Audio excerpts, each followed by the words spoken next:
Hello, this is Steve, Dichroic Glassman. Wow, the panel turned out fantastic. The fun thing about this panel, folks, it's not going to be used in a window. This is not a window application stained glass panel. It's kind of weird, and it features lots of dichroics. You can see one from the star to the triangle to the star to the ellipse, and so forth. Lots of dichroic goodies in here that I created with my lesson plan. And by the way, overall, I used the Genesis glass system to create the whole panel easily. In fact, it's very easy to do that. Oh, that's a really good combination down there with that spectrum deep blue. That's going to really accentuate this, especially this one over here. What's going to happen here is when you see these clear window glass areas like here and here, they're going to show a show that's going to be breathtaking. This whole panel gets a frame around it, kind of like looking at the side of a guitar. It's going to be curved edging that goes all the way around this panel. A sheet of dichroic Boro goes underneath this whole panel, 30-inch sheet of round dichroic Boro, which, by the way, is for sale. The sheets, I do sell them. But everywhere that you see clear window glass, there's going to be an infinity mirror effect. I would say there's probably nothing like it, especially in sacred geometry, and absolutely nothing in dichroics. So it turned out really fun. What are we going to do on this panel? Look at my decorative soldering. 1,000 little solder balls.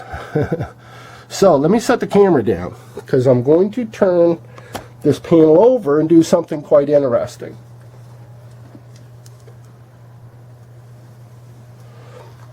Okay. What we got here on the back side is an issue at hand. This is Van Gogh glass. Bet you didn't realize that from the front side. It's one of the reasons why this wasn't made for a window. Because Van Gogh glass, this pretty stuff over here that you see here, has a black back. However, it's not made for light transmission. So that black is not really convincing. I don't want that to look like that. However, in certain applications, that's kind of fun. I would leave it that way. I don't want it that way because the glass next to it is black. I want black next to black.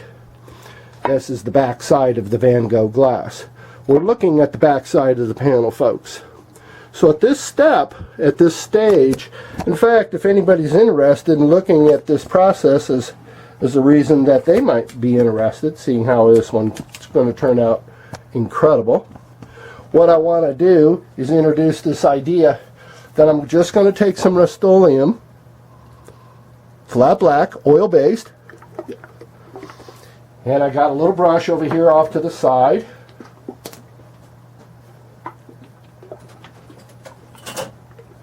And I'm going to paint the areas of the Van Gogh. I just should have opened up my camera before I started videoing, before I started spouting off. Okay, so what I'm going to do is I'm going to take my black paint, and by the way, I'm really impressed with this Van Gogh glass. Not only is it beautiful in 37 different colors, it's stunning glass. It's the go-to glass for a lot of mosaic artists. They love it. Has a very metallic-esque effect in gorgeous colors. I'm not sure anybody's ever used it in this type of application. So what I'm doing here is just like a model paint. I got a can of that Rust-Oleum and I'm painting the black just to reinforce this is going to be jet black. Kind of like in the old painting your model car, model ships and all that days. No big deal. I started to say I'm really impressed with the mechanics of this Van Gogh glass, as I had my doubts that it could make it through the whole stained glass process. Extreme heat. Well, first of all, the grinding. From the very first process, the grinding did not fleck the edges of this the Van Gogh substance itself, the secret behind this whole glass. Did not chip, which gets an A, or gets a good plus. And secondly, well, soldering it up. The high temperature, the 1,000-degree tip by and large, didn't hurt it one bit. So with that said, we come down here and paint. Let's see, that's wet paint. Be careful, wet paint as the sign says. Right. Now all I gotta do is pay attention. So, through the whole process of the flux, of the soldering, of the cleaning, of the soap, and by the way, the patina is not going to do it any favors either. The patina is a nitric acid. A lot of people are unaware of the process that it takes to make our solder lines black. You don't buy black solder. You have to create it out of a nitric acid. That's what patina is, a nitric acid. So painting the back of the Van Gogh glass to make it absolutely believable that there's no light transmission whatsoever coming through that beautiful Van Gogh glass.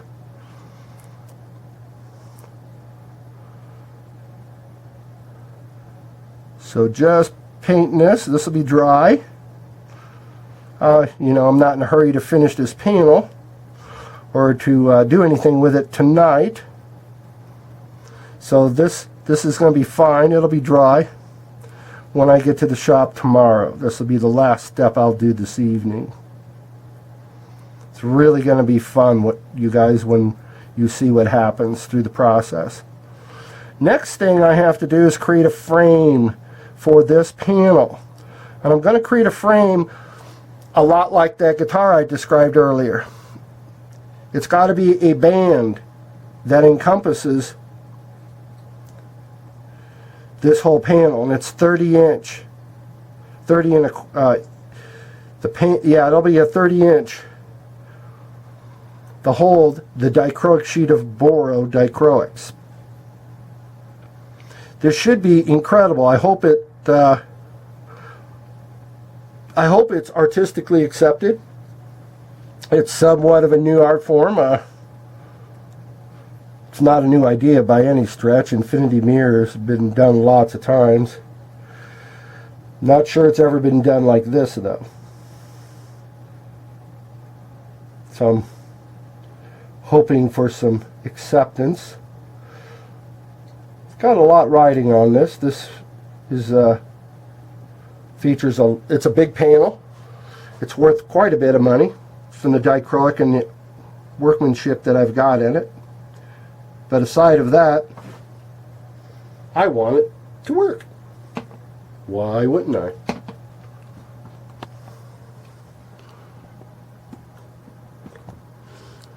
So let's see, right here.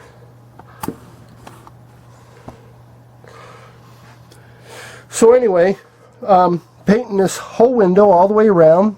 There's quite a few pieces in each section. Well, not quite a few, but substantial amount.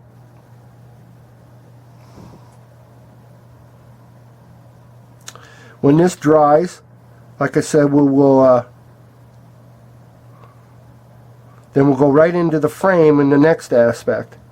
I've got to make this panel in transmittable glass. In other words, glass that light's going to go through, because this is a gorgeous pattern. I've never done it before.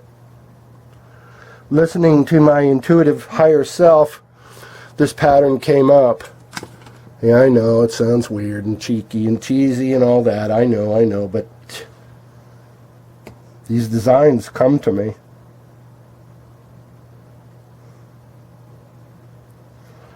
There's a lot to being colorblind. It was very difficult in my beginning years being colorblind. Working in an industry that's dang near 100% based on color? Come on. What part of that would I cheat? I couldn't. Made a lot of panels in clear glass. Became really good at it, in fact. It took a lot of journey that I could help another colorblind person with, I feel. As they say, it takes one to know one. I got a lot of experience. I've made over 2,000 panels. I can't tell you that Any of them were good. Truth be known, I like to think that my panels are pretty and accepted. I sure hear a lot of oohs and ahs when people see them in person, but who am I to... I don't know color, you do. I see color. A lot of people said, my gosh, it must be terrible to see black and white. I wouldn't know what it's like either. And I'm 87% colorblind. Never talked to a person that only sees black and white. I'm not sure it's possible. I guess it is. Must be different kinds of colorblind. In the military, I got 13 right out of 100. That's how I'm standing behind my 87% colorblindness. And by the way, for you colorblind people, I think it's a compliment to be colorblind. Truthfully, it's kind of a...